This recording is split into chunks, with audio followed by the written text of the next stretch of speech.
Scientific facts are that 70% of the time people are living in stress. And when you live in stress, it's not a time to create.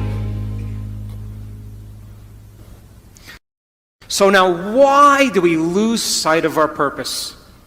Why do we lose sight of our vision? Why do we make the wrong choices?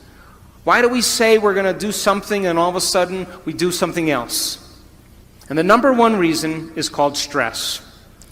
And when you see a predator in your life, like a lion or a cougar, you turn on a primitive nervous system called the fight or flight nervous system. And the moment you turn on that fight or flight nervous system, you are going to mobilize enormous amounts of energy to prepare yourself for some threat in your external environment. This is pretty adaptive. If you're being chased by a lion, you better have the energy. So when that happens, you're moved out of balance. Your pupils dilate, your salivary juices shut off, your respiratory rate changes, your heart rate changes, and blood is sent to your extremities, and you're either going to run, fight, or hide. That's your three options. Run away, fight back, or freeze and hide. That's what people do. But what if it's not a lion? What if it's your mother-in-law? And you've had some tough experiences with your mother-in-law. Do you know that you'll react to your mother-in-law just like she was a lion? Now, what was once highly adaptive is now very maladaptive. Because as you see the coworker, as you respond to the news, as you make a judgment, as you get angry, you are turning on the same system as if you were being chased by a predator. And you are moving your brain and body out of balance. And the definition of stress is when your body moves out of balance. And all organisms in nature can tolerate short-term stress. The zebra gets chased by the lion. The zebra sees the lion, mobilizes all this energy, and now it escapes the lion. 15 minutes later, it goes back to grazing, and the event is over. And the body returns back to homeostasis. But human beings, we can turn on the stress response just by thought alone. Bills are adding up, rent is overdue, problems at work, and as you think about those problems, you turn on the stress response just by thought alone. And when you turn on the stress response and you can't turn it off, you are headed for some disease. Because no organism in nature can live in emergency mode for extended periods of time and expect to function healthily. So then reason this. The scientific facts are that 70% of the time people are living in stress. And when you live in stress, it's not a time to create.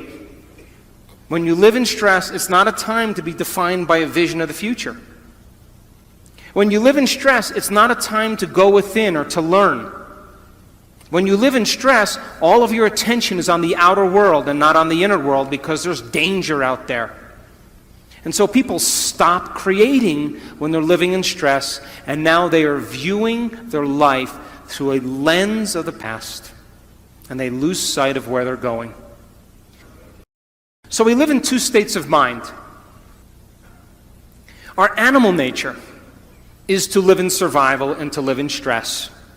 And the chemicals of stress are highly addictive.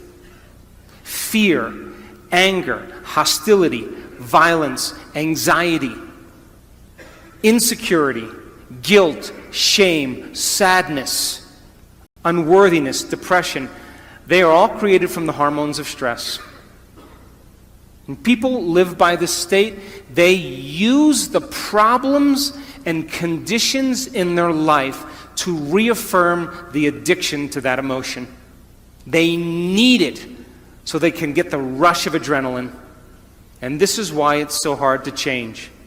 Because it is a scientific fact that the long-term effects of the hormones of stress push the genetic buttons and create disease. And I just said you can turn on the stress response just by thought alone.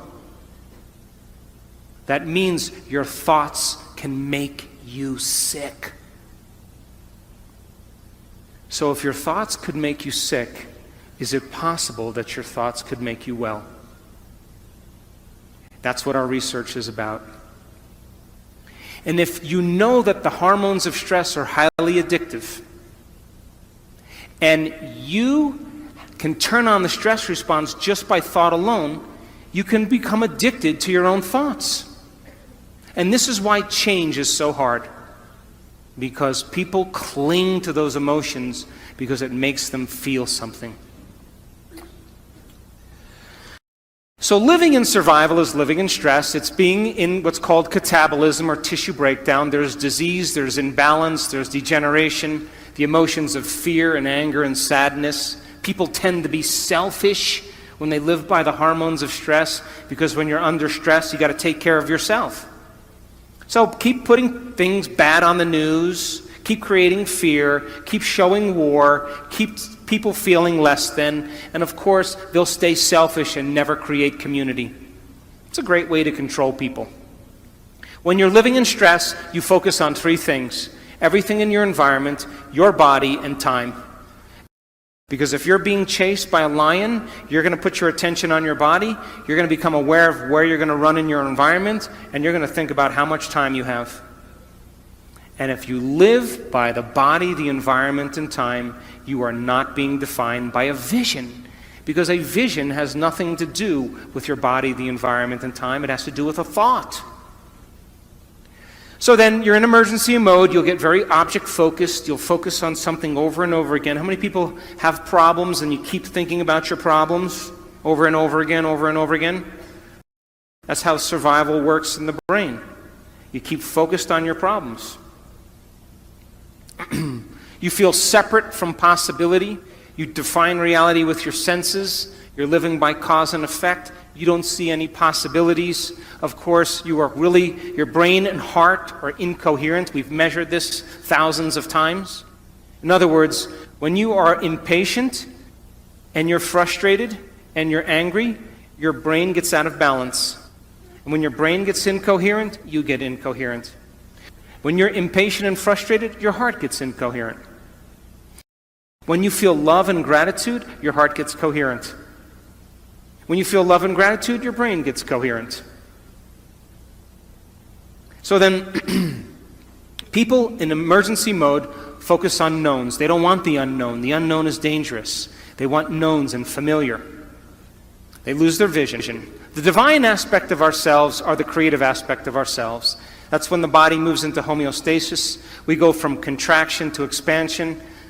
There's anabolism. There's body repairs itself. There's order. There's health. There's regeneration. The elevated emotions of love, and joy, of trust, of knowingness, of gratitude, they begin to produce 1,300 new chemicals that begin to heal the immune system. The hormones of stress produce 1,200 chemicals that last for 90 seconds to 2 minutes that alters how we think and feel.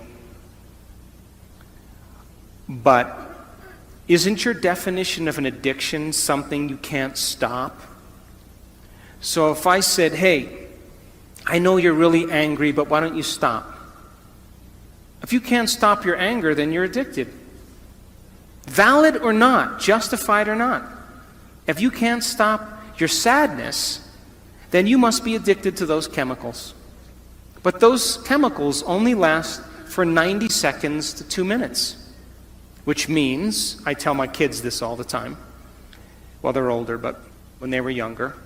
If you're angry for more than 2 minutes, you're faking it.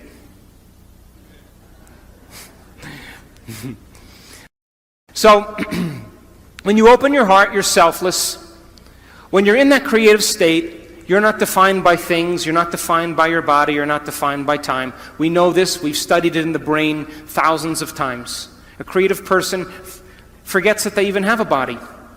They forget about the things and people in their life. They forget about time. They're in the creative state. And my definition of creation is when you forget about yourself.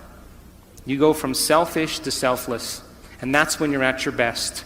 We've proved it thousands of times.